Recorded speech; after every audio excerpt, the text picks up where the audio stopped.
What's poppin', everybody? Hello and welcome to Popcorn Culture. My name is Ben Carlin and I am your host. Here will be today's my brother Jay, who will be in every episode. I am here yet again on the pop. I made it back to the show.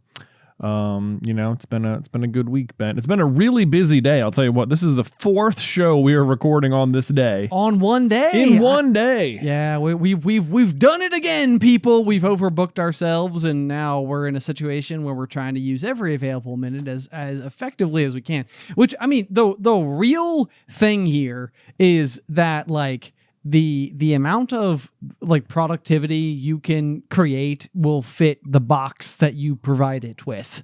Like, such is the way. Such is the way. It's like I can't ever get over the fact that, like, when we have less time, we do more faster, and when we have more time, we do less slower. Right. It is unbelievable how it works like that, and like always works like that. And I don't feel it's not like procrastination. It's like that's not what's happening. No, I don't think so. Yeah, we're never like, I just don't want to do it, or I just don't feel like doing it. I mean, there's something about it that I think, like, I sometimes wonder, because, like, Dad's a reporter, and, like, I remember, like, when we were kids, he had like a magnet that said, like, not now, honey, I'm a deadline, or something like that, and it was just supposed to be like a funny, like, reporter thing, on Deadline. It's like, they have no choice but to do everything they possibly can to get the job done. Right. And I don't know. Like, I'm like, I wonder if, like, what made Dad a good reporter is the same thing that, like, maybe, like, is in our bones. And, like, when we have to go, we can find a way to go. But if we don't have to, then it's like, well, we might go a little bit slower. Right. Like, if you're just like, if there's like a genetic trait that is working to deadline. Yeah. I mean, and it would be really interesting because, like, nobody obviously could have ever guided us into this career path just because it didn't exist. But, like, it's in that way, it would be kind of interesting if, like, if there is a unique talent or something within us that, like, works well with, like, the career we ended up doing, which I would only bring up because it's not like we tried a bunch of careers until we found, like, what worked. We were both sort of like on career one and then slowly transitioned into this. Oh, I procrastinated all the time at my other job. You did? Okay. There were certain tasks that were just like, I do not want to do that. Okay. It is boring and arduous and time consuming. And there are other things on my to-do list that I could be doing that are way more, maybe not fun, but, like, just I can do them. I won't mind doing them. What were you like as a student? Me as a student? Yeah, because I think that, like, in my mind, I'm like, Jay was so studious. Like very, like, get it done. Like Oh. Hello? Yep. Okay. Weird little audio blip there. Hey, I know. Yeah, we don't want that to happen. Yeah, but, like, I always assumed you were just, like, very committed to the craft of being a student. Well, I think I went through several arcs and valleys of being a student. So, like, through my entire, like, elementary school, run, as it were, I was complete straight A's, never got a B on any report card ever. Yeah, I was the same way, and I've never been able to figure it out if it was, like, the town that we grew up in, because I was the same way. I also got I was the only student who got straight A's through, like, all of elementary school, which I mean, take that as the accolade that it is, but still, the only one. So there was that. And then we moved to, like, the town we currently live in, like, which was like 30 minutes, north of where we lived. Well, prior to that, though, for me, I went to middle school for 2 years. Oh, that's true. Yeah, that's true. Yep. So there was, like, my 6th grade experience was, like, I think there was some, like, culture shock in terms of, like, going to different classes and, like, adjusting to, like, maybe a little bit harder classes and stuff like that. And so that was, like, the first time I ever started getting, like, B's on my report card. I think I had my first C ever even. I know. Gasp. I know, which not, even now I'm like, oh man, that was really embarrassing. Like, oh gosh. But then, like, by the end of 7th grade, I think I really had, like, my footing back beneath me. Okay. Like I had like gotten into a good groove with school. I felt like I understood like this is the rhythm, this is the work required of me. Like, you know, it started feeling important to me again. And I ended up with like all A's and 1B at the end of my reading. And the 1B was 1/10 of a point. It was like a 93.4, you know, because we didn't have a 10-point scale. God forbid. I know. We had the 6-point scale or whatever. 7. Yeah. 7. Yeah. What was it? Yeah. It was a 94 was an A. 94 was an A. You're right. Yeah. Yeah. But like this was, you're right. Like it was like one of those things where it's like, why do this? Like not everyone does this grading scale. Lots of people do the 10-point grading scale. It would completely boost everyone's GPAs. Why do it this way? Don't know, but they did. And so I remember thinking, and I remember I even ran into that teacher later that summer and was like, oh, like Miss Ross, like I was 1/10 of a point off. And she was like, well, why didn't you tell me that? I would have just given it to you. And I was like, oh. So in my mind, I got straight A's that year. Okay. Yeah. I think that counts. Yeah, I'm like, okay, Miss Ross said it. We're good. Right. So there's that. And then we moved. That was the year we moved to where we live now in Roanoke, which by the way is only like 40. It's like, you know, say we didn't geographically move very far. No. Yeah, we're still in the same region of the same state that we've always lived in, and like to the point where our dad was just commuting to the same job from where we lived before. Right. You know, so yeah, like it's not like he changed jobs or mom changed jobs or something. We moved. Like he was just closer. Yeah, once exactly. Yeah. So and then 8th grade, that was a very difficult time for me. Like I did not want to move. I was extremely upset about it because, like I said, I felt like I had just like found my footing and strat. I felt like I really like you know had figured out like where I was in the social standing and felt comfortable with everything and you know where I was moving forward. And then it just got completely upended. And the school we ended up going to was significantly harder, and I was in a terrible place and. Just that 8th grade total wash, not a good year for me. Sure. And then I feel like 9th grade moving forward, I kind of like recovered from that and I didn't, you know, get to the point where I was like, oh, straight A's or anything ever again throughout high school. But I think I recovered from 8th grade and I was like, I'm doing better than that. And that's good enough. Like that sort of felt good enough to me. Like I wasn't stressing it if I was getting like B's or something as much, which I kind of wish I had, but you know, that's just sort of where it was. And then we also started doing, you know, that's when we started playing doing, you know, like year-round sports basically with like, you know, cross country and track and soccer and swimming. And that would all take up a lot of time every night that otherwise. And then, you know, you come home, you not only have to do your homework and your practice, but then you also want to have some sort of like social life as well. So that all just started, you know, being a lot as well. Yes.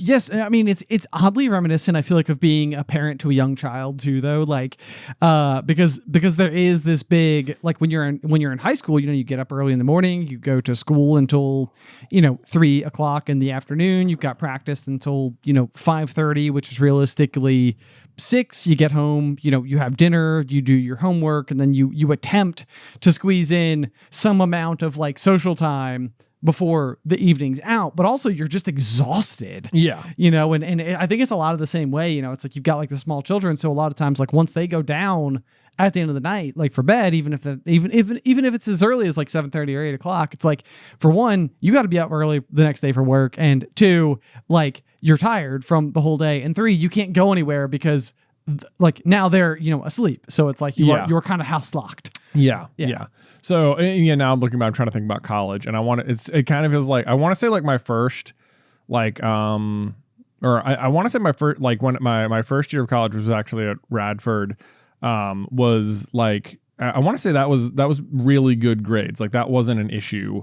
The first semester was really good. Like it was just like, oh, you know what? This was easier than my last year of high school, and I don't even really have to try. Yeah, I would agree that I thought that Radford was easier than high school. Yeah, there was that. However, then my second semester, that when I'm looking back, I'm like, my social standings and my like emotional state were clearly having huge effects on like my grades.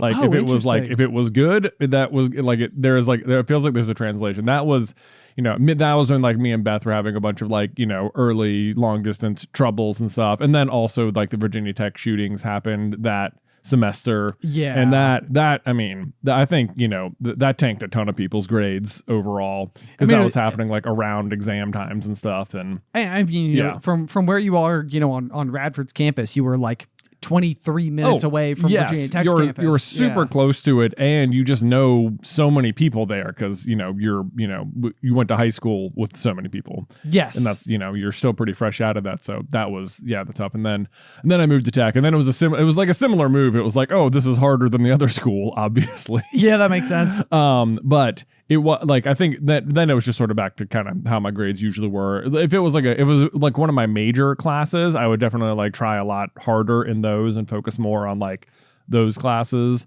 But then like, you know, some classes like, you know, comm law, that's just hard. It's just like, you know, that's a difficult. Yeah, law is just hard.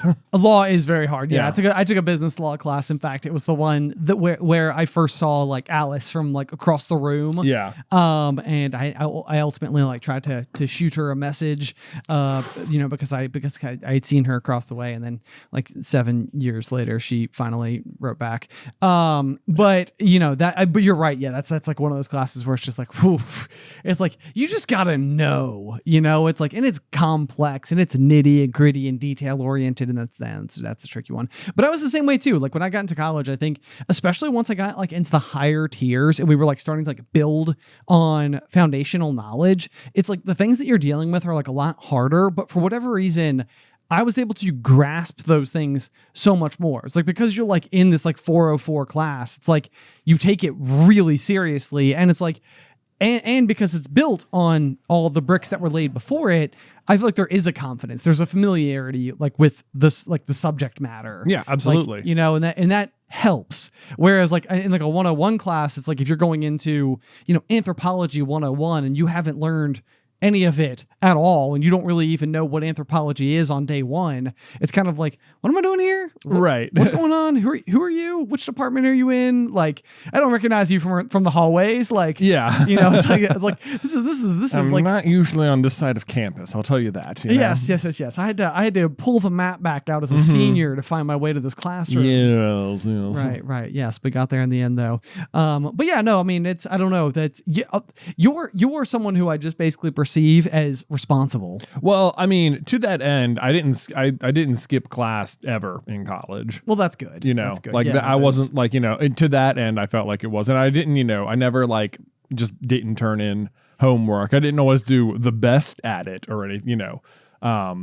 But and it's not like I didn't procrastinate and stuff, but I wouldn't like just not do it either. The homework one especially, that's one like where I know a lot of people are like, yeah, I struggled to do my homework, and I was like, I mean, I know that it's probably just like anything else, but that wasn't the thing I ever struggled with. Like doing homework always seemed like the easiest way to just buffer your grade, right? Because it was so rarely, it was so frequently based on just doing it. Yeah. So like most of the time it seemed like the teacher was kind of like, you know, you could have the wrong answers, but if you did it, then you did it. Then you got the check mark. Right. I feel like what really helped, like this, I started doing like my last couple years, was like the syllabuses in college were like really like very specific to like this is what will be due this week. Like down to like papers or quizzes or like small pieces of homework. And I would literally just take all of my syllabuses and tape them against the wall and just like go across them and be like, all right, what's happening this week? And it was so like that would, you know, and just like, okay, do those things. What a good pro tip. Yeah, there you go. Just literally put your syllabuses on the wall. Like, don't be like, yeah, they gave me this first day of class. Pff, see ya. Right. But you're right too. There was even something kind of like nice about like the first day of class, because it's just like, it's syllabus day. Like, right. Yeah. We're going to go in, we're going to probably do like some type of icebreaker, you know, be like, hey, my name is Ben, and I like onions. Exactly. You know, that's Ben. He likes onions. Right. Yeah. Hey, cool. Hey. I know that about you. Right. Okay. So speaking of pro tips, Jay, and actually you kind of touched on this as well, is that like you and Beth were in the early stages of your relationship, but you are currently coming up on your 10-year wedding anniversary. I sure am. Hey, yes. let's see if we can get the applause button. One second. Here we go. Hey, you got it! Oh, Nice. Well done. Thanks. I love when I get to use the soundboard. Yeah. So you're coming up on 10 years of marriage. Yes. To Beth. Congratulations. Yep. Thank you. What have you learned? What have I learned in my 10 years of marriage so far? Let's see. Good question. I would say like one of the big things is that like it's not about you. Like the more you can make it about the other person, I feel like the better off your whole marriage is going to be. Sure. Like I try to say yes to basically everything like that Beth asks. Like if she wants to go have a night out with her friends, like I don't think she has ever been like, hey, do you care if I go hang out with go to this gathering on Tuesday night? Right. I don't think I've ever been like, I really wish you wouldn't, right. I'd prefer you just stayed home. Like, I don't think I've ever said that. Just like whatever it is, I'm just, it's always there. Any like goal or thing she's working towards, I try to be just as supportive as possible and like either giving her space to accomplish it or doing what I can to assist her accomplish it. Like running marathons and stuff. It's like, for her, it's like a ton of training. There's like tons of like runs and stuff she has to go on like multiple days a week. And a lot of those end up being like on Saturdays and stuff, especially towards the end. That's when you start doing like the long runs. And most people, they do, a lot of them do it on like Saturday mornings and stuff. So, a lot of times like my weekend, the first day of my weekend, like up through like, sometimes noon or so, will just be like me and the kids at the house. And it's just sort of like, that's, you just can't let stuff like that bother you because it is all in the name of like helping her accomplish a different goal. And I think like, and of course it's easy to say that if like when the other person is being reciprocal in that way, because I don't think I've ever also asked Beth anytime where I was like, do you care if I have people over or if I go, playing this Pokemon thing, where she's just been like, no, I don't think that's going to work. It's too busy, Sure. Like, sure. I think, I think we both really try and be very like supportive of the other one's like needs and stuff in that regard. I would say the other thing though is that you also like you do need to have time for yourself as well. Yes. Yeah. I know that this has been like a really like big one for you. And you've taken tremendous steps, I think, to accomplish it. Like the mornings, for example, I know that you'll like go to like the coffee shop or to the gym or something. Like after you drop the kids off, it's like, I'm going to go use like the next hour and change to like do a me thing. Yeah. And I think for the longest time, I felt like, well, if I have extra time, I should absolutely be at work doing work. See, that's the diligence I was talking about. Yeah. Like the very like studious nature as a former student. Right. Yeah. Just like because we have weeks like this where it's like, oh man, we're so slammed, and it would be like, well, if I just have one more hour there early when no one's there, I can really like knuckle down and get something done. Sure. Or something. Or not even that I would always do that, but like sometimes I wouldn't, I would come in and be like, I'm just gonna play on my computer for a little bit. But I would, if I did that, I would be like, yeah, I would feel guilty because I was like, I know I'm like not doing work right now. Sure. As opposed to it being like a firm thing in my mind that like, no, I'm not doing right now. Work has not started yet. This is specifically my time. Well, and it's interesting too. I mean, and I know we've talked about this before on the pod, but like it's sort of like that question of like, it's so difficult to know what everyone else in their own respective jobs and roles and day-to-day life are doing. Especially when you are self-employed and the only real metric that is determining your success or failure is, it's essentially how much are you willing to put into it? Exactly. And you sort of feel like, well, I'm throwing away, my opportunity if I'm not putting every second to the grindstone, Right. Which is, certainly I can understand the same thing. Like there will be times like I've like brought it up before, but we've got like a rubber basketball in my eye line that looks like a rubber duck. And there are like, the occasional moments where you and I will just go out into like the main area and just literally pass the ball back and forth. Right.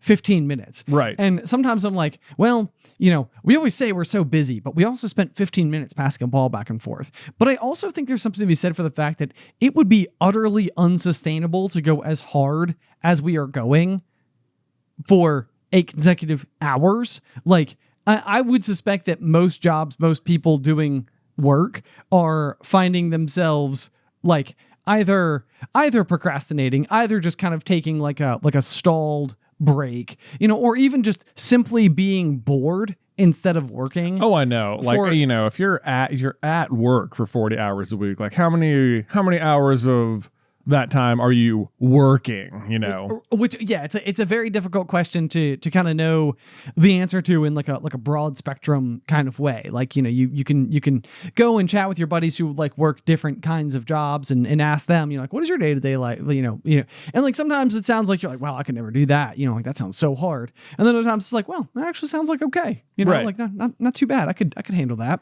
I want to back up though to something else that you brought up, because it actually fits perfectly with a discussion topic that I had nothing to do with it. Okay. But you were talking about like you and Beth always kind of like saying yes, in terms of like helping one another, like in terms of like that's good like relationship advice. Right. And part of me would be curious, like, is that something you learned along the way? Was that something that you guys like discussed? Like what got you there? Because I have a piece of information that would reinforce the sentiment that's a very good thing to do that I'll elaborate on, but I want to see kind of like where you were at first. I don't know. We haven't like specifically ever said that to each other. Okay. I think I just sort of learned that over time. Like it's just like yeah, over time it's definitely, I've just learned that like the more you can like give to the other person, the more like just even just tiny acts of like kindness you can do for your significant other, like the better. And it's like, there's almost no reason that they're asking you to do it just because like they're too tired to do it. It's, or, it's not just like, Beth is never just like sitting on the, couch scrolling on her phone, just like, hey, can you go fold the laundry? And, it's not like that. Yeah. No. I understand. Yeah. Well, the reason I ask is because yes, I was looking at a couple of different, like psychological effects that I found that were kind of interesting. And it started with something called the IKEA effect. And okay. Here's like the technical, you're yawning already. No, I'm not. Here's the technical definition. It's because this is the 4th show we're doing today. That's okay. Okay. You're saying like, this is unsustainable. I'm like, it was hardly sustainable on today. That's true. Yeah. That's true. Yes. But we're making it. We are. So the IKEA effect. The IKEA effect is a cognitive bias in which consumers place a disproportionately high value on products that they partially created. And I think Harvard did the study once upon a time, but basically like people were brought in and given the opportunity to like build a shelf or something like that. And then like at the end of it, they were like, hey, would you like to buy it? And like, what do you think would be like a fair price? And the amount that people who actually built the shelves themselves were willing to pay for the shelf was much higher than people who just walked in and were asked, how much would you pay for this shelf? So it's almost like once you have put your mark, once you have contributed to the overall like completion of something, and it could be something from a piece of furniture, or it can be, much more open-ended, you're more invested in the finished product. Absolutely. Yes. Yeah. So, and I mean, this is true of just everything, right? Well, I think that you could easily apply this to like, we've been talking so much about like gardening and a little bit even about like how much effort are we putting into to getting what at the end of the season is probably like a few baskets worth of produce that like we could easily go to the grocery store and spend $50 and probably have as much of. Oh, I know. Right. I mean, that is exactly where my brain went to, was like, oh yeah, like gardening is a great fit for this. It's just like we've built the fence. I've tilled the land. I bought the materials. We go out. I've weeded it a bunch. I was throwing down mulch this past weekend. Yes. And it's like that makes it so much better. But even like I can, this could be even just be like,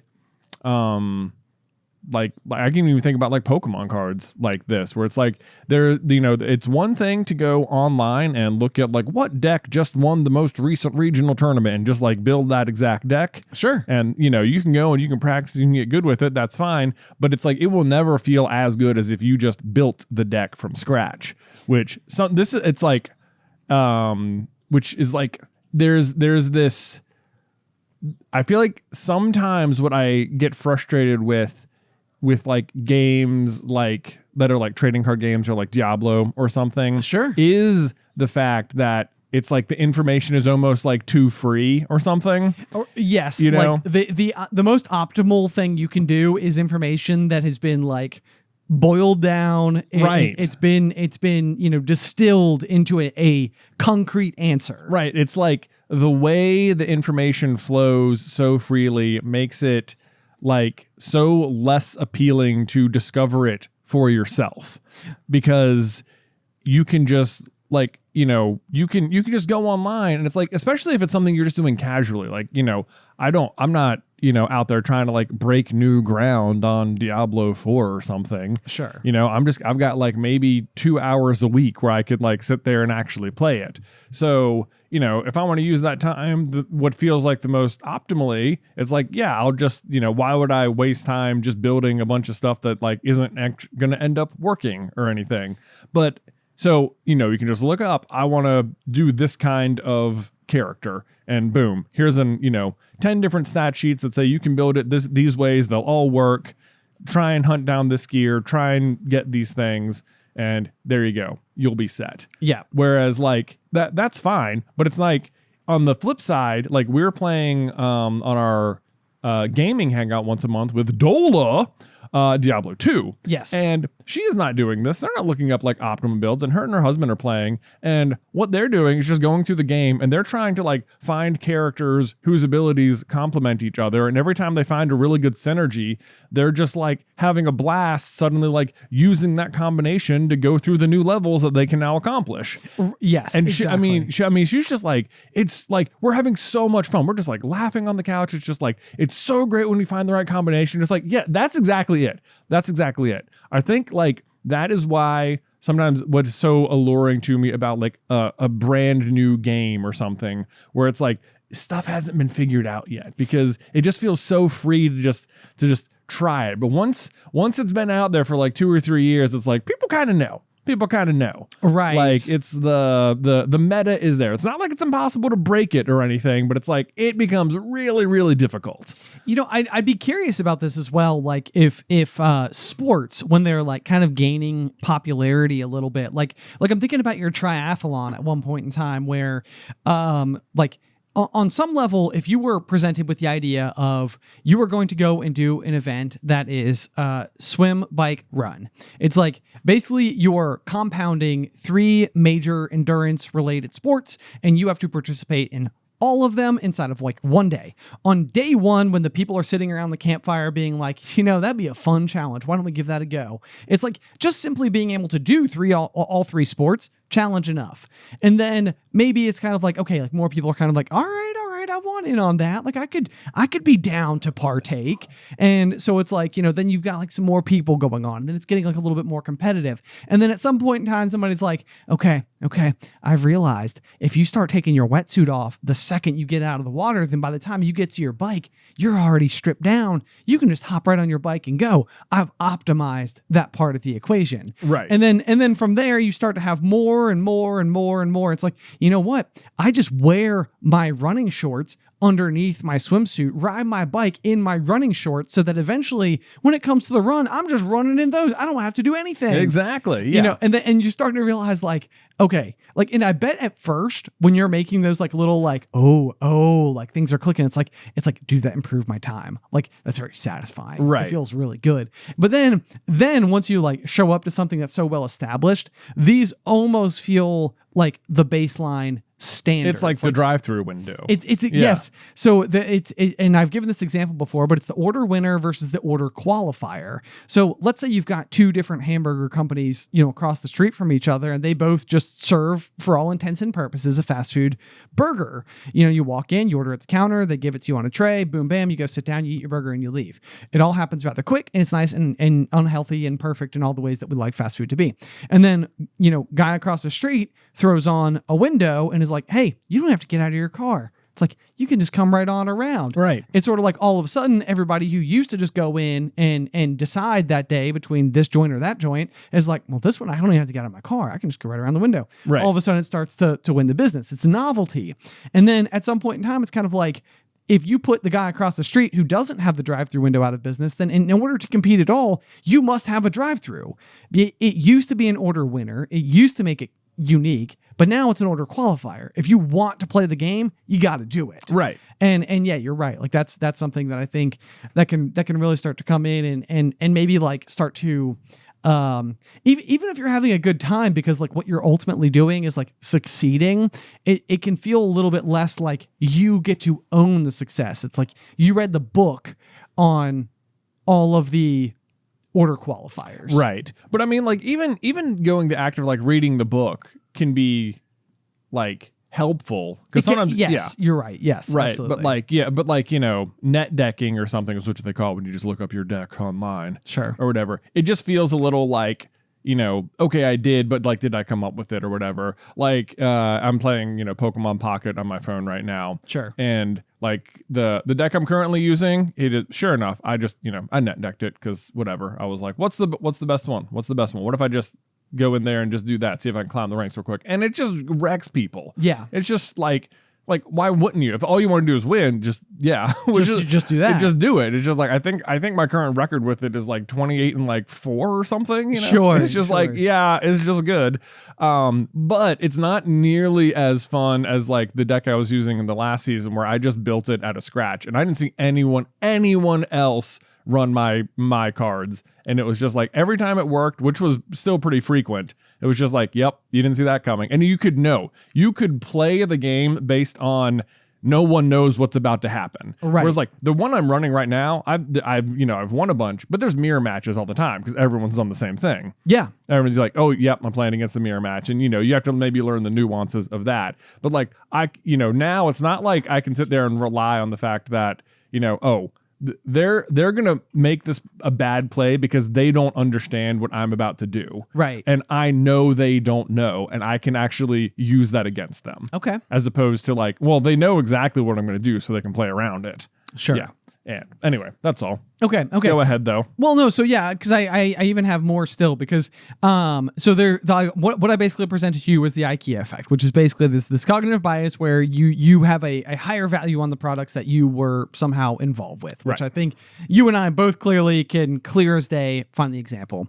But then there's something else that I think is kind of like even more interesting as well, because there is a different effect called the Ben Franklin effect, and this I think is kind of interesting because it means that what the Ben Franklin effect might suggest is that you're doing things for Beth and her doing things for you reinforce your feelings towards each other by actively making the decision to help each other. And so it means that you like Beth more by doing things for Beth, and Beth likes you more by doing things for you. Right. It's not like Beth likes me more because I did things for her. Yes, right. That's the distinction. And so this was like the thing that Ben Franklin came up with at some point in time, was that he had a rival politician. And so what he did was he went up to that person and asked them if he could borrow a rare book from their collection. And in doing so, this rival of his made the decision and agreed and said, yes, you can borrow my rare book. And like what that psychologically did inside of the rival's mind was tell him like you were willing to do a nice thing for this person when asked a favor. And then what Ben Franklin found after that was that they had far more cordial exchanges because this person had done them a favor. Right. Like, and I think that sometimes this can be true. Like if you go over to a person's house and they offer you something to drink, you might think that the polite thing to do is to not burden them, by saying like, yes, can I have a lemonade? Because it's like, well, then I'm taking some of your lemonade and I don't want to like take things from your. Yeah, I don't give you a chore. Yeah, these are your groceries. And now I'm just showing up and getting a free beverage just because I'm here. And so like a lot of times that used to be like, I used to always be like, oh, no, thank you. I appreciate the offer though. But then what I eventually realized is that if somebody is able to then play guest, it is just as good for them. Or a play host, rather. It is just as good for them as it is then for you. Right. Like, so sometimes it's better to accept the offer of their hostmanship. Right. Like you think you're being polite by saying no. Correct. Right. You're like, oh, I acknowledge that you offered me a drink. Formalities have been observed. Yeah. Yes. Right. Yes. Thank you. Right. But I think it's probably ultimately better for both parties to do this thing. Right. So then there's a whole bunch of examples of different ways that this sentiment can be applied. And I was sort of like, man, this is just like broad spectrum, very useful advice that I think a lot of people could put to use. And I think that it's possible that I was unknowingly doing at least this first one in high school, which would be making friends with a bully. So asking a bully for help with something. I see. And basically it's sort of like, and apparently like teachers can be known to do this with like students who are known to like act out a little bit more, be like, Timmy, could you help me set out the chairs today? And it's like, by being recognized and granted the responsibility of assisting in something as important or unimportant as setting up the chairs, that student may feel recognized, and then at least within the confines of that particular class, behave better. Right. So it's kind of like if you're dealing with somebody like who is like difficult in terms of your interactions with them, then maybe a good piece of advice would be to just simply ask them to help you with something. Right. And see what happens from there. Right. Which I was like, okay, that's sort of amazing. Politicians do this a lot. Like, a lot of times a politician doesn't just ask you for a vote. They will ask for a small donation, as like something that you can do to help their cause. And apparently the psychology behind asking for the donation isn't necessarily that like your $1 is going to go and help them, purchase so much more ad space. It's that like by you granting them the $1, it's like whose campaign have you ever financially contributed to and then not voted for? Well, yeah, exactly. Right. Right. I mean, yeah. and maybe on some level it's like, okay, you're looking at it all wrong. And like, that's not the way it aligns. And you would never contribute to a campaign that you weren't going to vote for in the first place. Right. But maybe that's the case. Like, maybe by being simply asked, it put the opportunity on the table to do it. And then in doing it, boom, bam, they've effectively secured your vote. Right. Which is not necessarily a bad thing. It just kind of makes sense. Like, right. That's what they're doing, instead of it. But yeah, so then the final installment here would be the romantic relationships and emotional investment. If you go out of your way to plan something thoughtful for your partner and feel closer to them because of it, it's not just that they're lovable, it's that your effort convinces you that they were worth the effort you put in to do the nice thing. Right. So like, if you set up a romantic date, you like the person more because you set up a romantic date. Right. Cool, right? It makes sense. Yeah. And I think it's interesting because like one of my lessons that I feel like I've learned, in my marriage, which, I'm not quite up to the shakes that you and Beth are at. We're only at the halfway mark to 10 years or anything. But I do think that there's like this like, marriage is a choice. Like this is something that you like, it is not this thing. It's easy to think because so many stories end with, and they lived happily ever after, that once you've found your person, you just get to go and live happily ever after. Right. Like it ignores the obvious challenges of life, of right. which there are many. Yes. Life is not always just going to be this straightforward and smooth path. And so, but I think that the way that like what it means to choose your marriage and to choose to love this person is to continue to do these things because these things continue to reinforce your own feelings. Right. I agree. That's what I mean. The more that just goes back to it. Just, if you can just say yes to whatever it is, or like, one of the things I like to do in the morning is just bring Beth like a coffee before she gets up, because a lot of times I'll just be up before her and I'll be downstairs and I'll pour them, and like I don't, I'll just bring hers up because I know she's going to get up soon, and it's always nice to have coffee in bed. Oh my gosh, I've bragged on you on this so many times, but you do this on tour, and it is the most amazing thing. It's like I'm just always sort of like, like you open your eyes to like the sound of a cup being placed in front of you, and it's like, what is this? Oh, no effort required. Yes, it's like, okay, I'm up. I can do this. Anyway, yeah. So that's our life advice with Jen and Bay for the day. There you go. Yeah. You're welcome. Yeah. Transition. Transition. Okay, Jay. It has been a long time since I've actually consumed the show Black Mirror. Yeah, I agree with you. When you start watching, you're like, oh my gosh, that was such a weird thought experiment. And then you watch like 6 or 7, you're like, I really got to like psych myself up to watch this show. You know? That is exactly how it is. Yeah. Yeah. Like I feel like I found Black Mirror like in the early days of this idea of like binge watching TV. And I think what almost happened was I binge watched it too much, and it weighed on me for literal years, and it was almost like you sip this show, right? Like this is like a strong whiskey. This is not like a I don't know, your morning protein shake. Yeah. You can't just sit there. It's way too much to take in. Right. Like the situations they present just feel like, well, what if that happened? Oh, I know. Yeah. Like sometimes they're just like a little bit too eerie. But I was sort of having like an interesting thought experiment about just money. Like money can feel like one of the most taboo subjects there is. And I think it's sort of like, it's strange because at our core, like with being, like in a more modern society, so frequently it's not the case that your day-to-day job is going and planting seeds in a field to grow food, to feed your family, that like, you sowed the seeds, you harvested the fruits of your labor, you fed your family with the food, cycle, rinse, repeat, look to the skies and hope that it rains. Right. Like, it's like we like find ourselves in positions where it's like we try to achieve an education of some magnitude in order to be qualified to perform a job that will pay us an income that means that we don't typically have to go hand to hand with dirt, right? Planting those seeds, so to speak. Yeah.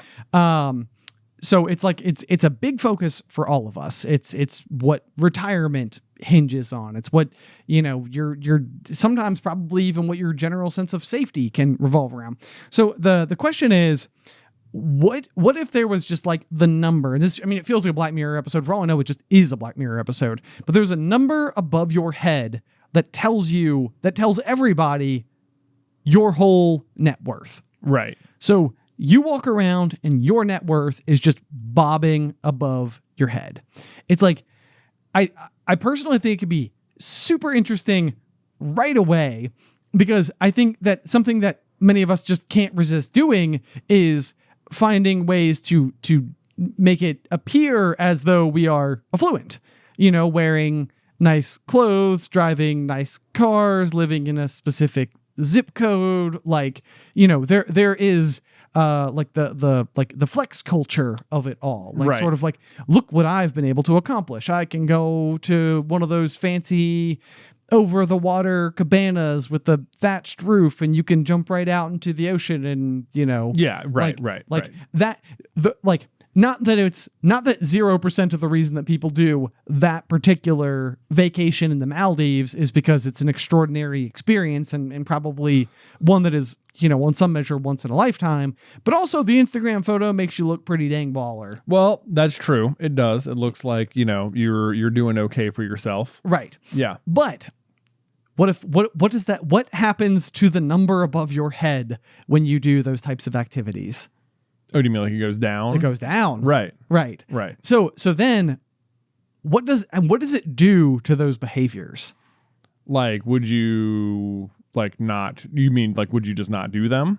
Would you not do them? Or it's like, do you want to look wealthy, or do you want to be wealthy? Well, I would imagine that a lot of the people on those vacations, their number would go down, but they would still appear quite wealthy.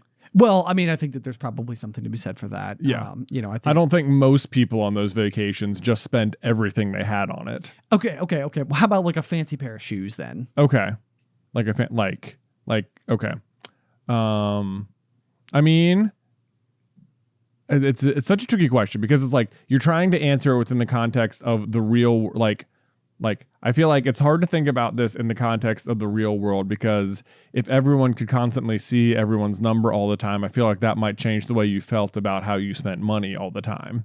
I definitely think it would change just about everything. Yeah. Yeah. And I mean, but I think that there's an argument to be made where it's like, you could look at it and be like, like let's say somebody had $250 above their head, but they live this great big extravagant life with all these crazy vacations and like all of the status related symbols that we've kind of like come to know about the world. I'm kind of imagining like Keeping Up with the Kardashians, like that kind of sort of like vibe or lifestyle or whatever. It's like on some level, would you be like, dang, I'm very impressed that you are scrappy enough to be able to have put together all of what you do, and the number above your head is $250. Or would you think like, man, you need to save some money?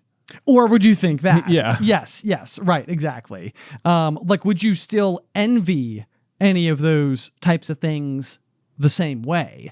Like, if we were just like more candid about these things, would it actually make us like more or less maybe like materialistic or like, I don't know. My suspicion is that in this scenario, extremely rich people would be way more willing more of the time to be generous with their wealth.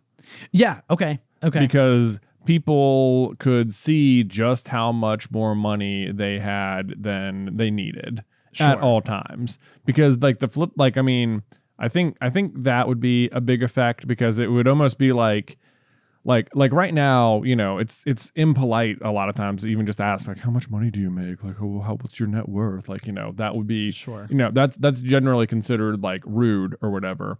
But if everyone just knows this all the time and always, right, then it's sort of like, if you see someone over there sitting with like $7.5 million just floating over their head for whatever reason, sure, and you're sitting over here, like I think to them it would be like I think you would feel really embarrassed all the time that you weren't helping when you have to constantly be exposed to the numbers on everyone else's head. Right.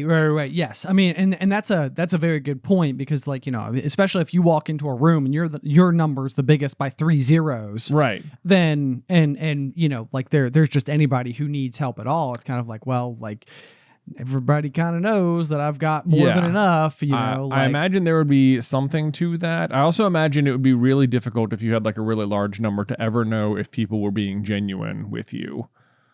Sure. Like, or would people just be like wanting something from you? Right. They're like, I can absolutely, I can ask you for just about anything. And, of course I want to be nice to you because I can see that you might be able to give me money or whatever. Sure. But that's also true, I think, sometimes with the other status symbols as well. It's like, I think that's why people wear the status symbols on some level, is because it should invite attention, but then nobody wants to be liked for their money. They want to be liked for who they are. You think most people's status symbols are fake representations of their status? I don't think they're necessarily fake representations of their status, but the very nature that anybody's wearing anything on the basis of status is on some measure, on some, not, and not across the board. I mean, in some cases you're talking about like a better overall product. It's sort of like, it's like this rain jacket repels water better than the other rain jacket because it's made with better Gore-Tex technology or something like that. So it's not that there's no practical effect to the additional expense ever, but I think that certain things that are status related, probably like that has to be feeding in psychologically through our, our lizard brains somehow. And part of what we think is that, well, people will like me if I have this. Right. People like me if I am able to exist at an echelon that I think they will like me at. You think that, okay, so just so I'm understanding that, you think by wearing like a more expensive shirt, people will the psychology is that people would like you more because they recognize that it's an expensive shirt? I think so. Okay. I believe that would certainly be the case. Like, I think we've talked about it before even, and it doesn't have to be like a shirt. Like take like the people who drive like the car with the really, really loud like muffler. Yeah. It's like, I suspect that somewhere in the psychology of the game of loud mufflers, it was the case that it was like, ooh, like a louder purr from the vehicle, from the engine suggests a faster car, and a faster car suggests a greater amount of like either know-how, risky behavior. Either know-how, risky behavior, like kind of like edgy, like there's something to it, or income, like they are capable of purchasing a better piece of equipment. And then the game goes on and on and on and on and on, and people get lost somewhere along the way, and they just think more noise equals better equals always. And it's like, well, maybe at some point in time, it's just inconvenient. It's just problematic. Mm-hmm. Like it's just become like an issue. Yeah. I will say, okay, not to relate everything back to Pokemon cards. But I mean, you know what? If it's what helps you explore the example. Okay. So I will say that I am guilty of trying to use this tactic as an intimidation tactic in games of Pokemon. So, because when it comes to Pokemon cards, there are often rare versions of cards, and then there are common versions of cards that fundamentally in gameplay do the same thing. Right. One's harder to find. Right. You can go and, buy like a starter deck or whatever, and it'll come with, 4 copies of Level Ball, right? It's just like a common basic card. It is in, every deck. It lets you search a Pokemon or whatever. But then you could have the, reverse holo version of the Level Ball, or you could find, like, if you're really lucky, you could have like the gold version of the card. Right. Or whatever. And the gold version, like, a lot of people would just stick it on their binder. They wouldn't play it. Why would you do that? That's worth money or whatever. But then there's some people who like to just like bling out their deck so that like every single card is of the coolest or rarest version of the card that they could have. Right. Yes. Or whatever. Yeah. And the psychology I feel like that goes through it is that if you like, so most, like a lot of people wouldn't, because it's just not cost effective to, do it. Like you don't need to do it to play the game at a competitive level. Right. And there are even people I like, to me, it would be like, oh yeah, if you were like the number 1 player in the world, I bet your whole deck is blinged out all the time, but sure. It's not. That's like, there are top players who are like, yeah, I just get like 1 copy of each card that I need, and that's it. And it's the common version, and that's about it, The bling for me is winning the match, exactly. not the shiny card. Right, exactly. And they're going to be against such high-level opponents anyway that such factors would not ripple them in any way. Sure. But if you're just a regular, plebe down there sitting at table 320 on round 3, you might be able to get away with some other sort of edge type advantages here. Sure. So the tactic would be that if your deck is completely blinged out and you're putting down things like gold energy cards, which are otherwise the most common things, then to your opponent, it might look like, wow, this person has invested a lot in this game. And if they've invested this much money into their deck looking good, they didn't do that because they suck at this game. Sure. Yes. Right. Yes. Yeah. So it's like you're looking at the status symbol and you're taking the associated connotations with it. Right. Like I remember in high school, it felt like there was a degree of this going on because like you drove a BMW and I drove a Mercedes. And what does that say about us? Yeah. And it has a certain look to it. It certainly does. But the thing that I think a lot of people tend to not know about import vehicles is that like at a certain age, the cost drops rather dramatically. And at some point, these actually become quite affordable vehicles because they are prone to breaking down and the repairs are very expensive. And so like a lot of people who do like luxury cars in those name brands are typically doing something where they're like they could be cycling through the vehicle on like a lease basis where like they want to always have the latest and greatest every couple of years. Right. It's like you want to live at the top. You want to live at the cutting edge. You always want to have the shiny new, the newest technology, the best heated and cooled seats and whatever the case may be. But because the people at the top can afford to basically cycle through vehicles like this, Mercedes and BMWs maintain a very high relationship with their badges. Like when people see that, it means something. But in the meantime, the actual reality is they're kind of affordable, right? At the rate at which we got them, right? Know? Like these were not super expensive cars. They were not fresh off the lot. They were nice cars. I mean, and we had fun in them and stuff like that. They ran for us, but they also broke down and I feel like on more than one occasion ended up in the shop, and on more than one occasion it was expensive to fix. And right, of course, it was all that. Yeah, it was a headache. Yeah, all that was true too. But yeah, you're right. There was sort of like a what kind of car do you have? It's like, I have a BMW, and it's like, it sounds like, like James Bond, and it's like, oh, no, it's not. No. It's, I almost wish I didn't, because it always sounds way cooler than it is. Well, that's what I mean. Yeah. It's like, because you're going to come see it, and it's just going to look like just a car. Yeah. It's just a car. The last time we went through a safety checkpoint, they thought for sure that we were stashing some type of, paraphernalia underneath the floor mats, because the rubber underneath of them was just degrading. It was just degrading. So it kind of looked like ashes, but instead it was just degraded rubber. Just degraded rubber. You know how it is. Yeah. You know how it is. Mm-hmm. So anyway, I do know what you mean. Like I like that. I like to bling out. I like to try and bling out my deck when I can for the competitive value. Sure. And you know what? Maybe that doesn't work on other people at all. But if I feel like it could work, then it placebos me into having more confidence. So well, there's also that. Yeah. I mean, that I feel like kind of goes back to the example we had earlier, which is like the do nice things for your spouse, and it's not because it will make them like you more. It will make you like them more. Right. Because that's how the psychology behind it works. Exactly. Which is not a bad thing. But so then the next question that I think might kind of fit neatly into this equation is that, like, I wonder if there would become like an ideal number that you could have resting above your head. Because on some level, if you walk into a room and you've got 3 more zeros than anybody else, like there is a chance that this is going to have diminishing returns quickly.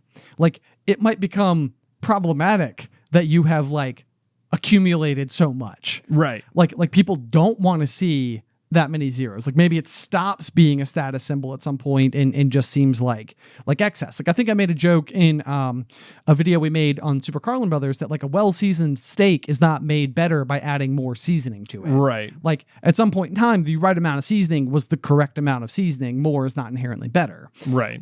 Which, that's not really the general perspective. I'm just curious if like, what if it became the case that like the true ideal golden retriever sticking its head out the back of the Forerunner version of wealth is like, like $67,000. Right. And it's like most people would be kind of, because I think that they say that, and I'm sure with inflation and stuff, this number may have changed, but at some point in time, people said no more additional happiness is found after you've made $75,000 a year. Sure. And that, I'm sure that number floats around and stuff. Yes. Based on whatever. But, or I think you made an example that you were telling me about over lunch. That was sort of like, you can go to work and you can work hard, but working hard doesn't make your life less stressed. You're just stressed in a nicer room. Right. Like promotions aren't going to bring you like more peace. They're just going to bring you stress in a nicer place. Yes. Right. Like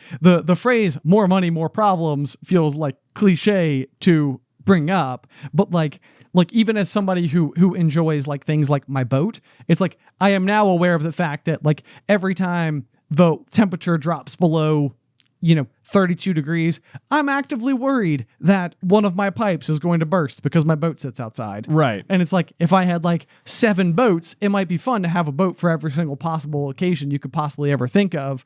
But then I would have to worry about that exact problem times 7. Sure. And then throw other toys into that. And it's like, well, now these are all problems too. Mm-hmm.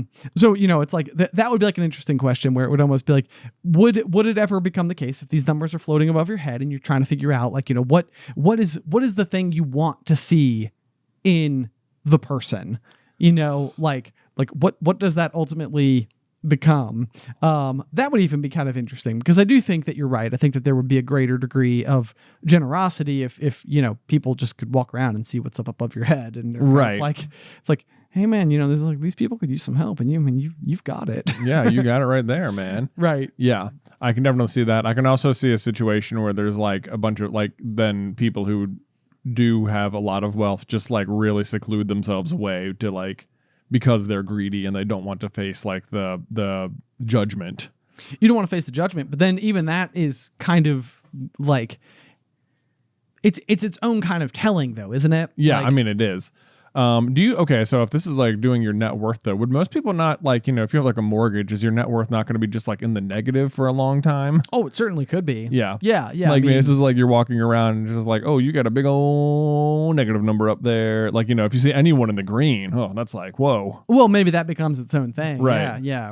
Or maybe it's sort of like that becomes like the equivalent of like, it's like, yeah, like they're like 43 years old and it's like they're still not in the green yet. That is no basis on anything. I'm not trying to like make a point with 43, but like this might be the kind of thing where it's generally accepted, like debt, I guess, when it really comes down to it, is not always inherently a bad thing. Like I was reading an article with like the national debt the other day. It's like the goal would probably be with the national debt to never make it zero. Like the national debt on some level is just the same as like your mortgage. It's just allowing you to do certain things over a much greater period of time. Right. Not to say we should always accumulate more debt or anything either, but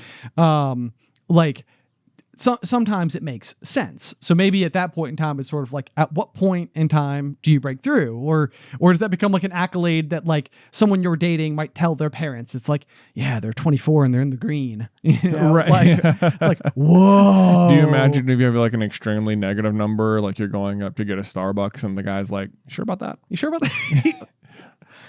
We sure? I don't feel right about this. Yeah. I don't know if I can tell you this, man. Right. There is an episode of Black Mirror that is like this, but instead of it being money, it's like it's like if everyone has like a 5-star review. Yes. And like airline, I think the main character is like really trying to like amp up her star level, because it's like, basically like celebrity status if you can move it upwards or downwards. And she keeps having these bad situations that drop it below. And, she was sitting at a comfortable like 3.7 at the start, but like, she quickly drops below like 3. And then like certain airlines are like, well, we don't really allow people who aren't at a 3 or higher to come on the airline because we can't really trust them or whatever. Yes. Yeah. And then I think that the point of this particular episode is to start to see the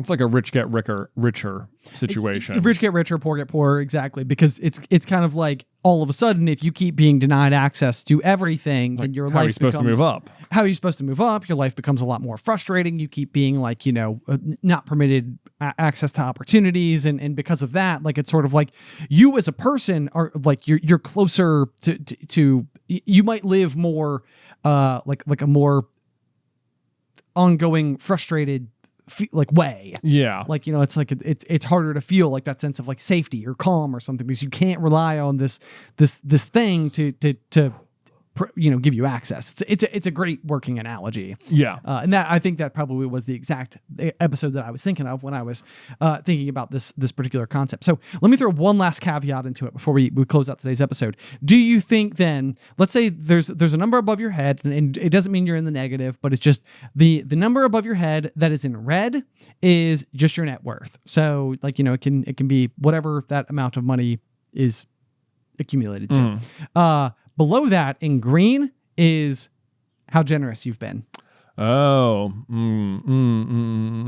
Because then imagine you walk in, you've got the person with 3 zeros at the end of their number, and you're kind of like, wow, that's unbelievable. But that's their red number. Their green number is 0. 0. Right. Not so good. Less good. But then take, for example, what if their number is 1 million? More zeros than most of us will probably have. But that's their red number. That's their net worth. But then their green is like 28 million. Right. Can you justify the million? Right. Then you're just like, well, Right. Right. this person they're doing a lot. Yeah. Right. Yeah. It's like they've realistically, they've given away most of it. Right. And from there, it's like, would that be a way that you could then balance what a good number was? Like maybe then it's the ratio that really starts then it's to, your ratio. Starts to demonstrate more of your character. Okay, but then so let's say you've got, someone who it says $1 million or whatever, and their green number is then like 5 million or something, sure. right? Like, okay, cool, $6 million, whatever. But then you've got someone who's like, 50, like maybe it's like 50,000 is their red number, and their green number is like, what's going to be like a great example for this? I can't do the math in my head. Like, let's say it's like their red number is like $50 and their green number is like 100,000, Sure. Like the one person has given $5 million. Yeah. Right. When the other person is only given, 999,000, whatever. Yeah. $950 is like they've given way more, but like ratio wise, it has been like the smaller number is like huge.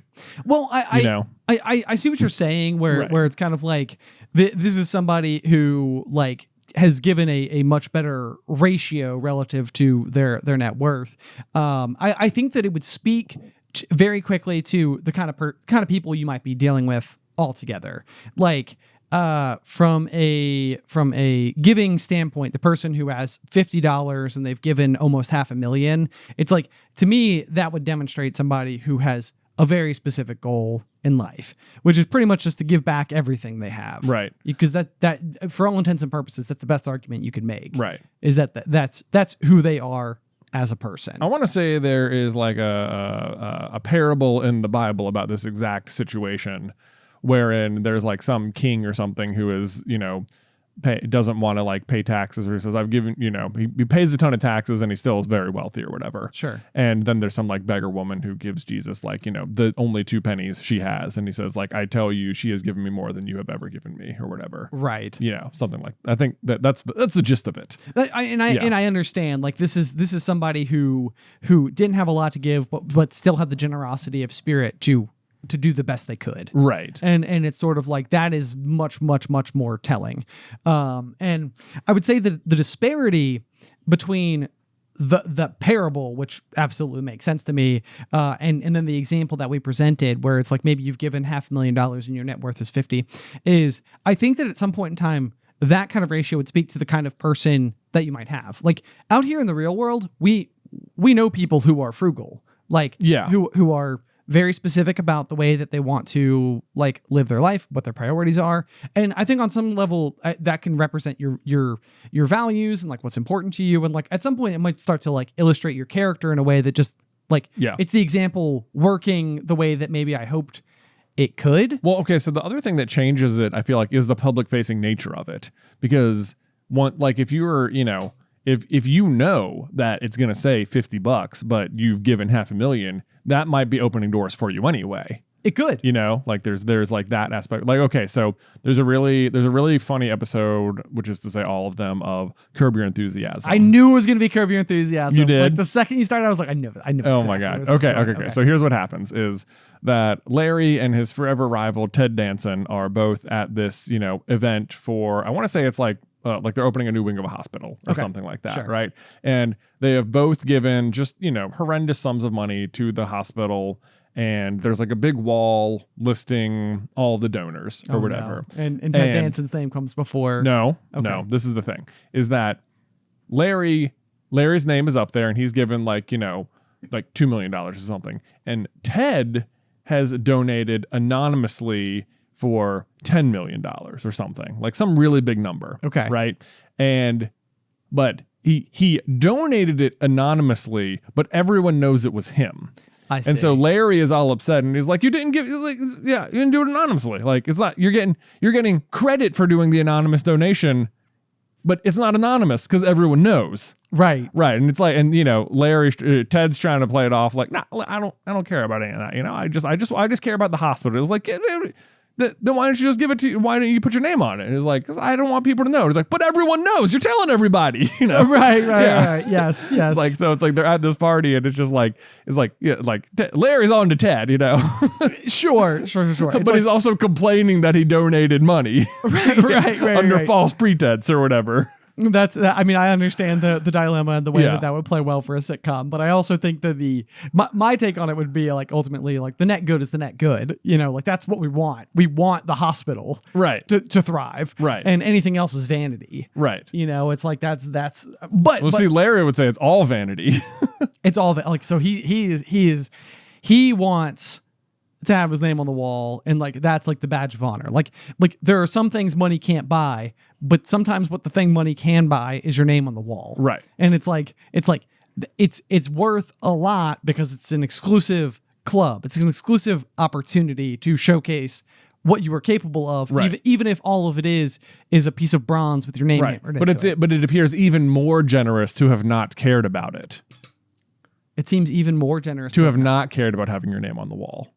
Oh, right. That's even more generous. Like, you only donated to put your name on the wall, and it's like, I just donated because I care about the hospital. But it's like, but not if you still care that everyone knows you did it that way. Right.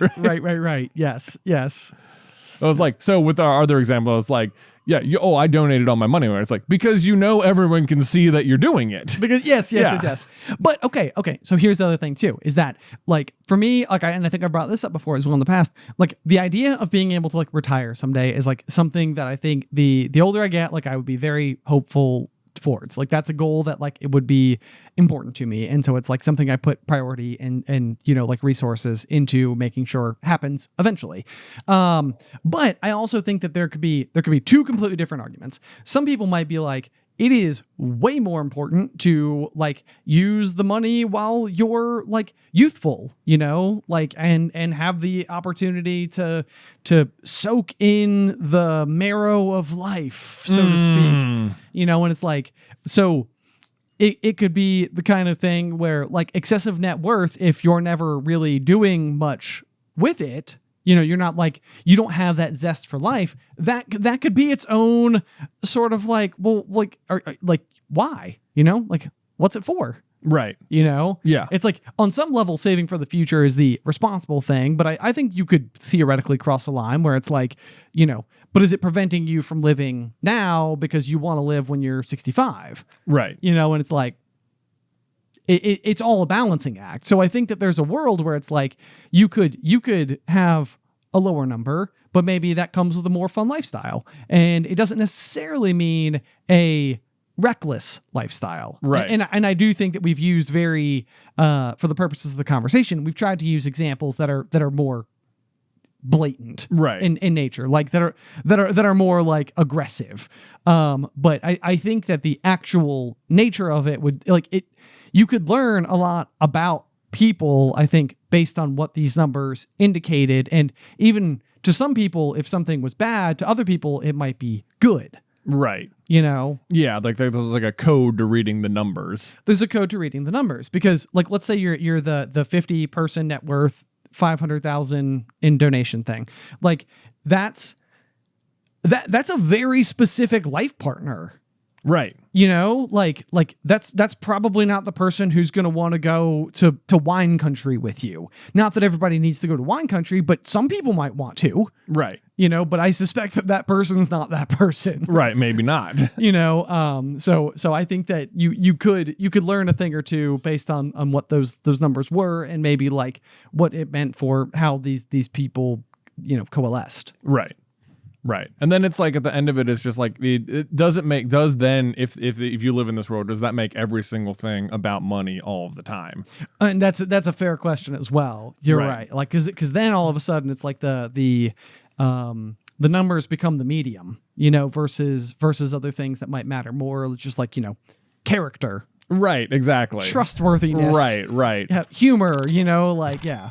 That's the other thing too. It's like, I love this person. They are hilarious. They are a riot to be with. They are so much fun. Their numbers are not the greatest. Numbers are not the greatest, you know. But maybe that's like one of those things where it's like, maybe it's better we don't know. Yeah. It's probably the whole point. The whole point was just the general thought experiment, because that, I think, that's why I kind of pitched it as a Black Mirror concept. That's what these shows are like. They're taking an example. They're going to give you the most aggressive versions of all of it. Yeah. And kind of walk you through it. And all I would really hope with this entire conversation, because I don't have a point. I don't think there's a correct ratio. I don't think there's a correct number. I don't have any absolute position. The goal is just to talk about it. Right. Yeah. How would people read it or do it or whatever? Or would it change something about how you personally live? Right. Yeah. Yeah. Could be. I don't know. There you go. Well, guys, thank you so much, as always, for tuning into this week's episode of The Pop. As always, if you have any feedback for us, you can send it over to popcornculturepod@gmail.com. Or if you'd like to support the show, you can do so at patreon.com/popcornculture. Otherwise, until next time, pop, pop!